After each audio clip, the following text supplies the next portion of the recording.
In this video, we are going to discuss about Taylor theorem. Then we will discuss about Lorentz theorem. So let us understand what is the use of Taylor theorem. तो सबसे पहले हम ये जान लेते हैं कि Taylor theorem से हम करने क्या वाले हैं, राइट? तो आपने देखा होगा कई बार हमारे पास कई सारे फंक्शंस होते हैं। जैसे मान लेता हूँ मैं कि ex का एक फंक्शन है। अब इसको हम एक्सपेंड करना चाहते हैं जिसका एक नेचर ऐसे आ रहा है, तो हम एक काम कर सकते हैं। जैसे हमारे पास लिमिट होती थी, तो लिमिट में हम क्या करते थे, अगर हमें किसी फंक्शन की उस पॉइंट पर वैल्यू नहीं पता है तो उसके हम किनारे किनारे नेबरिंग पॉइंट्स पर वैल्यू निकाल कर काम चला लेते थे। बड़ी बड़ी इक्वेशंस में काम चल जाता था। वैसे ही इमेजिन कीजिए कि हमें इस कर्व के नज़दीक में कोई पॉलिनोमियल चाहिए, तो इसको उसके नज़दीक में कोई कर्व की इक्वेशन चाहिए जो कि हम एनालाइज कर सकें, तो या जिसके बारे में हम कोई बात कर सकें। तो इस प्रोसेस के लिए, ऐसे काम के लिए हम टेलर थ्योरम का यूज करते हैं। जैसे अगर मैं बात करूं, कोई फंक्शन लेते हैं और मैं कहूं कि मैंने कहा ये रहा इसका ग्राफ, ये रहा वाई एक्सिस, ये रही एक्स एक्सिस और ये रहा एफ एक्स, और मैं अगर इसके नज़दीक कोई पॉलिनोमियल चाहता हूँ तो मुझे क्या करना होगा, इसका एक्सपेंशन करना होगा टेलर थ्योरम के द्वारा। कैसे? वो इस तरह से होगा, f अगर मैं इसके नियरेस्ट किसी वैल्यू a पर मैं कोई नियरेस्ट कोई मैं पॉइंट चाहता हूँ जहाँ पर मुझे एक पॉलिनोमियल जैसा x की पावर में कोई फंक्शन मिले, तो मैं कहता हूँ कि चलो मैं जीरो के आसपास मैं यहाँ से गुजरने वाला एक पॉलिनोमियल फाइंड करने की कोशिश करता हूँ। सबसे पहले मैं लिखूंगा function value at zero, and ये जीरो डेरिवेटिव, यानी मैंने एक भी बार इसका डिफरेंशिएशन नहीं किया है, plus f single dash at zero और एक्स की power one, plus f double dash at zero x की पावर टू। ठीक, ऐसे ही हम f triple dash at zero into x की पावर थ्री, ऐसे ऐसे ऐसे करते जाएंगे, और upon one factorial upon two factorial upon three factorial ऐसे करेंगे, और यानी हम इस फंक्शन के को डिफ्रेंशिएट करके एक्सपैंड करेंगे तो हमें क्या होगा, एक नियरेस्ट पॉलिनोमियल मिल जाएगा। और आप जानते हैं पॉलिनोमियल का डिफ्रेंशिएशन, इंटीग्रेशन सब कुछ आसान होता है, तो हम बहुत सारी प्रोसेसेस कर सकते हैं। यही चीज़, यही एप्लीकेशन टेलर थ्योरम को हम कॉम्प्लेक्स नंबर में अप्लाई करने की कोशिश करेंगे। वो देखिए कैसे होता है। तो सबसे पहले रिसेम्बलेंस देखते हैं इसका। If f z be an analytic inside, f z एक फंक्शन है जो कि एक सर्कुलर रीजन के अंदर एनालिटिक है। वो circular region z minus a equal to r defined है, और जेड एक पॉइंट है विद इन सी, यानी कोई सर्कल है और जिसका रेडियस क्या है, आर है, और एक पॉइंट ए पर वो डिफाइंड है, या पॉइंट ए उसका सेंटर है जिस पर हम बात कर रहे हैं।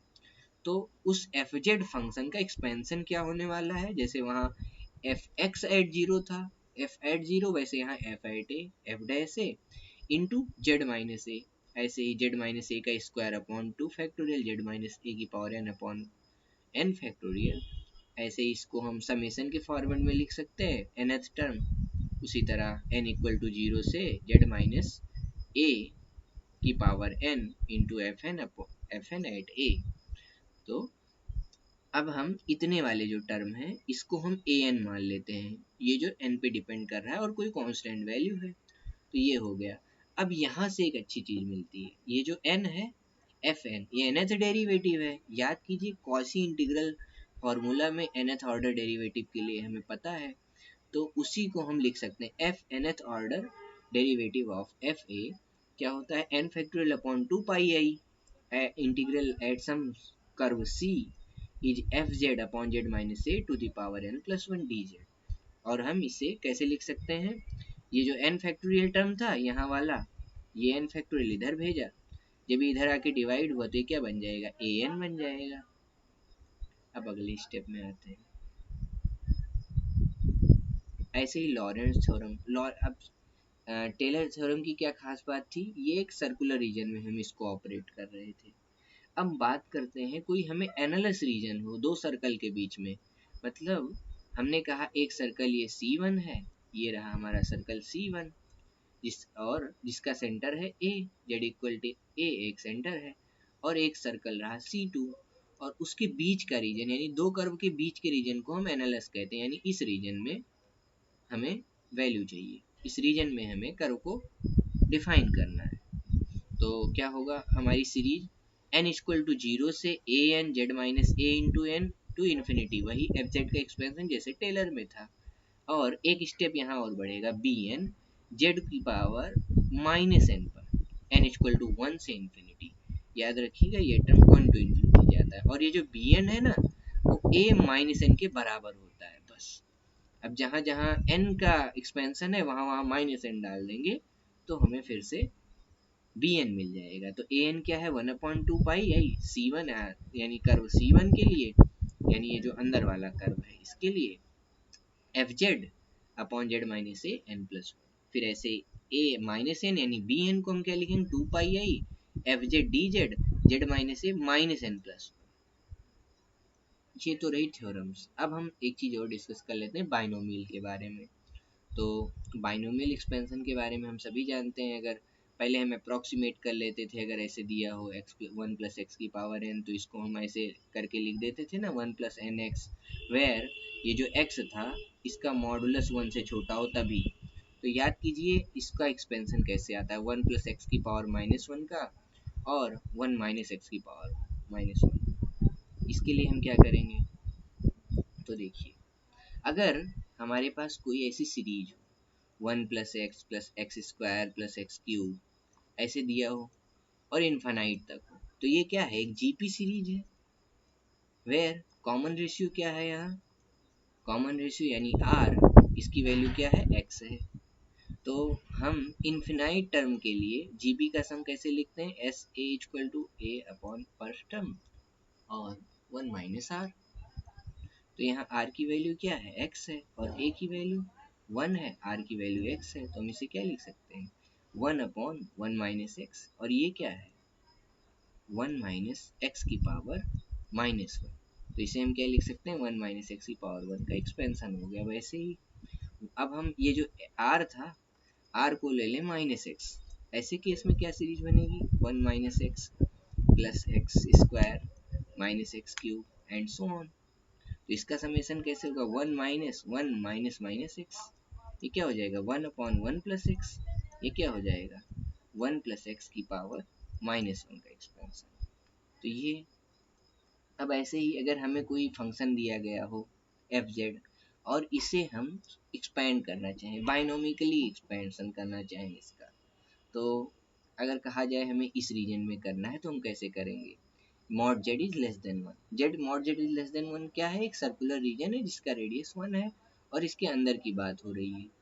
तो इसको हम पहला स्टेप क्या होता है ऐसे क्वेश्चन को करने के लिए, सबसे पहले इसको ब्रेक कर लेना है पार्शियल फ्रैक्शन में। कैसे करेंगे, सबसे पहले यहाँ जेड प्लस वन है जेड प्लस थ्री है, तो हमने Z plus one Z plus three लिखा, ठीक। अब इसका कॉफिशिएंट लिखने की कोशिश करते हैं पार्शियल फ्रैक्शन में। कैसे लिखते हैं, मैंने इस टर्म को जेड प्लस थ्री को कर दिया जीरो के बराबर, जेड प्लस थ्री को लिखा जीरो के बराबर, तो हमें क्या मिला z equal to minus three. इस माइनस थ्री को उठाया और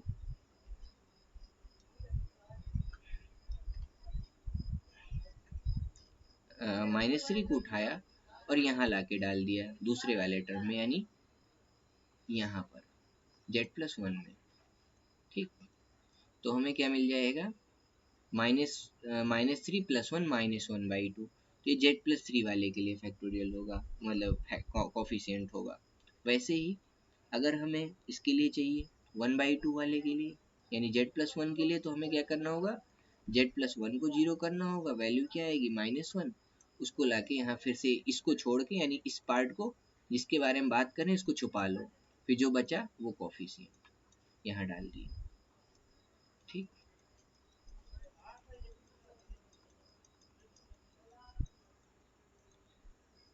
ये इस तरह हमने इसको एक्सपेंड कर लिया।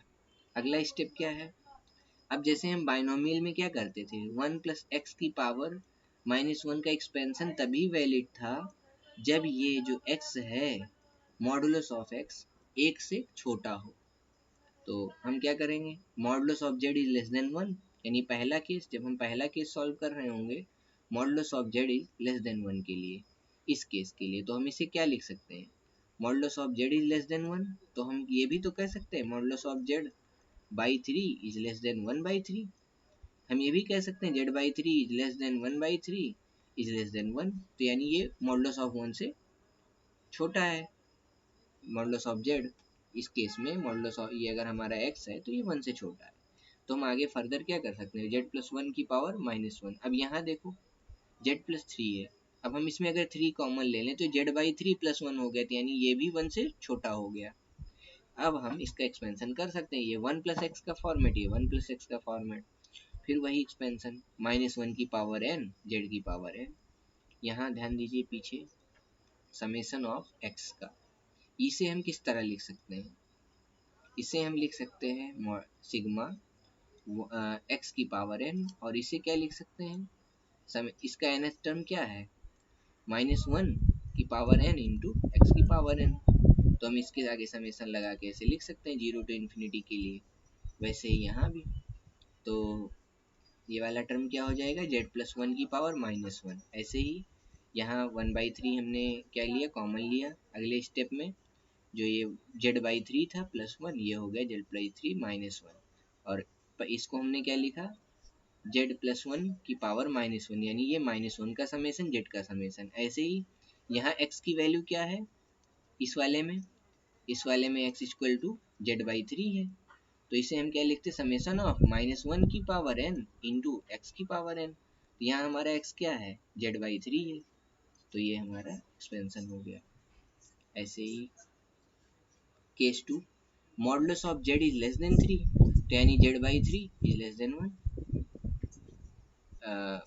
z by 3 will be less than 1। तो ये एक वैल्यू हमें यूज करनी है, इस केस में 3 को कॉमन लिया और आगे बढ़ गए। और ये वाला तो पहले से ही है, z plus 1 modulus of z। अब यहाँ देखिए modulus of z is greater than 1 आ रहा है, अब क्या करेंगे, यहाँ देखिए modulus of z is greater than 1, तो अब हमें यहाँ कुछ मैनेज करना पड़ेगा।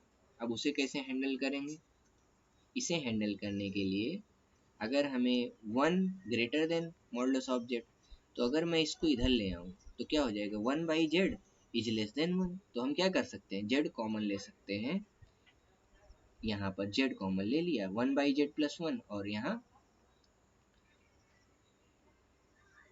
3 कॉमन ले लिया तो z बाई 3, यानी ये भी टर्म यानी इसका भी मॉडल, इस टर्म का मॉडुलस लेस देन 1 हो गया, इस टर्म का भी। अब हम इसे फिर से एक्सपेंड कर सकते हैं।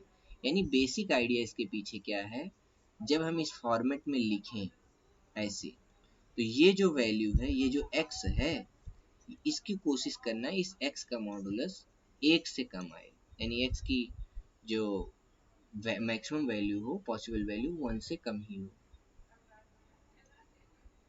ऐसे ही केस 3, अगर z इज ग्रेटर देन 3 दिया है तो हम क्या कर सकते हैं, इस z को इधर लाओ, अब ये वैल्यू के फॉर्मेट में लिख लें और फिर एक्सपेंड करें। तो हमने इस फॉर्मेट में लिख लिया, यहाँ z को क्या कर दिया, 1 बाई जेड कर लिया ताकि ये 1 से छोटा आए, 1 बाई जेड किया, माइनस 1 इन्वर्स किया इसका, फिर सेम एक्सपेंशन।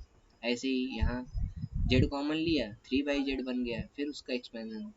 फिर यहाँ अगले टर्म में हमने क्या किया, सिर्फ रीअरेंजमेंट किया, जेड का पावर 1 है, यहाँ जेड की पावर n है, तो n प्लस 1 हो गया, और ये माइनस, यहाँ से माइनस 1 कॉमन ले लिया, ये बाहर आ गया, 1 माइनस 3 टू द पावर है। ऐसे ही आगे चलते हैं, अगर हमें z प्लस 1 के फॉर्मेट में दिया हो, यानी modulus of z plus 1 is less then 2, इसका क्या मतलब हुआ, एक सर्कल है जिसका सेंटर 1 है और रेडियस 2 से कम है, यानी उसके अंदर की बात हो रही है।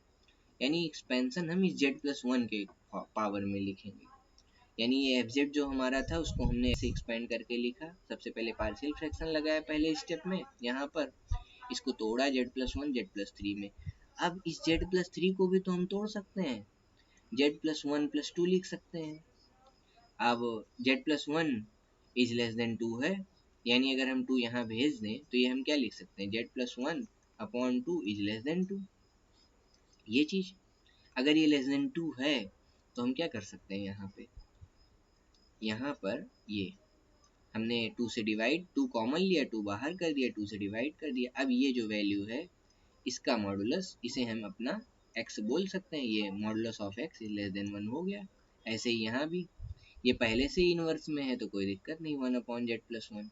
ये expansion -1 x to the power n किया क्या, सिग्मा -1 की पावर n x की पावर n। ऐसे ही ये दिया गया है। अब हम इसको सबसे पहले पार्शियल फ्रैक्शन में ब्रेक करेंगे, तो करते हैं break in partial fraction. Partial fraction में ब्रेक करने के लिए हमें क्या करना होता है, सबसे पहले इसको एक को छुपाओ, एक को छुपा लिया मैंने, उसको नीचे डाल दिया, फ्रैक्शन फॉर्मेट में ऐसे लिख लिया। लिखने के बाद अब z-1 इस टर्म को हमने 0 के इक्वल किया। जब हमने इसको 0 के इक्वल किया यानी z की वैल्यू आ गई 1, उस 1 को लाके यहाँ डाला, 1 -1/1 - 3, ये क्या हो गया 1 -1/2। ऐसे ही यहाँ इस वाले z/3 को हमने ऐसे रीअरेंज करके लिख लिया। अब z-3 इक्वल टू 0 किया, z इक्वल टू 3 आया, इस 3 को लाके यहाँ डाल दिया, बस हमें इसका कोफिशिएंट मिल जाएगा ऐसे ही।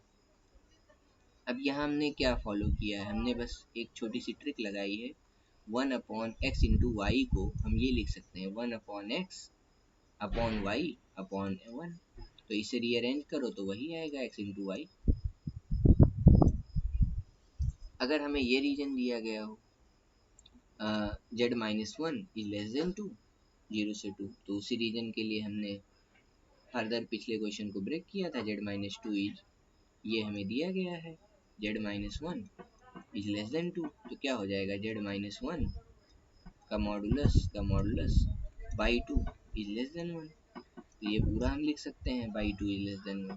तो हमने फिर से इसको ब्रेक किया, z-1 - 2 z-3 को 3/2 हो गया, ये 1/2 यहाँ बन गया। अब हमने इसमें फिर से समेसन लगा दिया, ये रहा मॉडुलस ऑफ x यानी x की पावर n - 1 की power n summation n equal to 0 से इन्फिनिटी। बस ऐसे ही लॉरेंट एक्सपेंशन हम कैसे करेंगे, लॉरेंट एक्सपेंशन करने के लिए अगर बस इस पर एक प्रूफ कर लेते हैं। अगर हम एक्सपेंशन को हम इस तरह लिख सकते हैं a(n)z - a की पावर n और b(n)z - a की पावर -n। तो हम इसे एक काम और कर सकते हैं, इसमें जो जीरो वाला टर्म है उसको बाहर निकाल लें और यही सीरीज को 1 से इन्फिनिटी तक लिख दें। तो जीरो वाला जो टर्म आएगा वो a0 z-a की पावर 0 थी तो 1 ही हो जाएगा। तो ये a0 plus 1 to infinity a n z-an और 1 to infinity b(n)z-a to the power n। तो हमें क्या प्रूफ करना है क्वेश्चन में, cos of hyperbolic x hyperbolic z plus 1/z equal to a0 plus 1 to infinity zn plus 1 to infinity z inverse, और ये an। यहाँ पर क्या है इस केस में, यहाँ भी an है, ये an और bn बराबर है, ये दिया गया है an और bn बराबर है, और वो क्या है 1/2π0 to pi cos h cos theta 2 cos theta cos n theta d theta. इसे हम सॉल्व करने की कोशिश करते हैं। सबसे पहले हम क्या जानते हैं an के बारे में, लॉरेंट एक्सपेंशन में आते हैं पीछे या टेलर एक्सपेंशन में, तो an की क्या वैल्यू होती थी, वो होती थी 2πi at any curve c fz upon z minus a n plus 1 dz। ऐसे ही अब fz हमारा फंक्शन था, गिवन फंक्शन, यहाँ पर गिवन फंक्शन क्या है cos h1 z 1 plus 1/z, तो हमने उसकी जगह पर इसको रख दिया सिंपली। अब मॉड z इक्वल टू 1, अब यहाँ हमें सर्कल के बारे में पता नहीं था तो हम एक यूनिट सर्कल ले लेते हैं मॉड z इक्वल टू 1 का। अब हम इसको इस तरह लिख सकते हैं z equal to e to the power i theta और into 1 z into E to power I theta. चूंकि ये सर्कल है तो थीटा की वैल्यू 0 से 2 पाई तक वेरी करेगी, तो dz क्या हो जाएगा, दोनों तरफ थीटा के रिस्पेक्ट में डिफरेंशिएट करने में dz हो जाएगा i इंटू ई की पावर आई थीटा डी थीटा। अब हम इसे लिख सकते हैं cos h, जहाँ जहाँ z था वहाँ वहाँ e की पावर आई थीटा डाल दिया, 1 अपॉन e की पावर आई थीटा e की पावर माइनस आई थीटा हो गया, ऐसे e की पावर आई थीटा इंटू, अब यहाँ a की वैल्यू जो हमारा क्वेश्चन है इसमें a की वैल्यू इस केस में जब हम मॉडुलस z सर्किल की बात करें, z ये है हमारा सर्कल z इक्वल टू 1, तो यहाँ देखिए ये क्या लिख सकते हैं इसको, z minus zero is less than is equal to 1, ये हमारा सर्कल है। तो a की वैल्यू क्या है, यहाँ जीरो है। तो उसी प्रकार e की पावर आई थीटा, जहाँ जहाँ z था, z इक्वल टू ई की पावर आई थीटा से हमने रिप्लेस कर दिया, e की पावर आई थीटा, e की पावर माइनस आई थीटा, e की power n plus one, e की पावर आई थीटा आई इंटू डी थीटा। ये आई और ये आई कैंसर। आगे चलते फिर 0 से 2 पाई तक इंटीग्रेट किया, कॉस हाइपरबोलिक ई पावर आई थीटा माइनस ये ई की पावर आई थीटा। अब हम एक काम ये कर सकते हैं, हम ये भी लिख सकते हैं, हम जानते हैं कॉस ऑफ थीटा क्या होता है, ई की पावर आई थीटा प्लस ई की power minus I theta by 2। तो ये 2 इधर भेज दें तो 2 कॉस थीटा क्या हो जाएगा, ई की पावर आई थीटा प्लस ई की पावर माइनस आई थीटा। वही चीज़ हमने यहाँ रख दिया, ये हो जाएगा कॉस 2 थीटा। अब ई की पावर आई एन थीटा था, ये माइनस आई एन थीटा हो गया। अब हम ये भी जानते हैं ई की पावर आई थीटा, आर ई की पावर आई थीटा को हम क्या लिखते हैं, r into cos theta plus i times sine theta. तो 1 इंटू ई की power n theta minus n theta को क्या लिखेंगे, cos n theta minus i n i sine n theta. बस अब वही चीज़ हमने यहाँ कर दिया, ये एक्सपेंशन मल्टीप्लाई किया, cos n theta 1/2 pi i cos sine n theta d theta. अब ये 0 से 2 पाई तक इंटीग्रेट हो रखा है। तो साइन एन क्या है, एक ऑड फंक्शन है, यानी साइन एन थीटा माइनस, अगर हम इसे 2 पाई माइनस थीटा रख दें इंटीग्रेशन की प्रॉपर्टी से, तो ये टर्म क्या हो जाएगा, जीरो हो जाएगा। तो ये वाला टर्म जीरो होने वाला है। देखिए कैसे, अगर हम प्रॉपर्टी ऑफ इंटीग्रल यूज करें f x equal to 2a, अगर ये लिमिट कहाँ तक है, 0 से a तक है, तो वो लिमिट अगर हम लगाएं तो एफ एक्स की वैल्यू क्या आ रही हो, F x equal to minus F X आ रही हो। तो हम क्या कहेंगे, वो जीरो हो जाएगा। और अगर बराबर आ जा रही हो तो 2 टाइम्स हो जाता है। तो sine theta n theta d theta हमने जो हमारा 2 पाई तक का इंटीग्रल था उसके लिए इसे सॉल्व किया, यानी यहाँ cos 2 पाई नहीं 4 पाई हुआ, 4 पाई थीटा डाला 2 इंटू 2a माइनस थीटा, ऐसे साइन 4 पाई माइनस थीटा। तो ये वैल्यू क्या होती, 4 पाई माइनस थीटा की वैल्यू होती है माइनस साइन थीटा। तो ये माइनस में आ गए, यही चीज़ें आ रही हैं। इसका मतलब क्या हुआ, ये टर्म जीरो होने वाला है, यानी एक टर्म जीरो हो गया। अब अगला, अब हमारा ए एन क्या बचा, केवल कॉस कॉस वाला टर्म बचा। ऐसे ही माइनस एन पे क्या हो जाएगा, यही चीज माइनस एन डाला तो हमें ए एन क्या होता है, बी की जगह बी एन में ए एन में माइनस एन से रिप्लेस कर देते हैं। बी एन पाने के लिए हमने माइनस एन से रिप्लेस कर दिया, तो हमें क्या मिल गया, 0 से 2 pi cos h 2 cos theta cos n theta d theta, और हमें अपना ए एन मिल गया। यानी क्या प्रूफ हो गया, पहला तो A N equal to B N हो गया, और हमने ए एन की वैल्यू ये पहले निकाल रखी थी।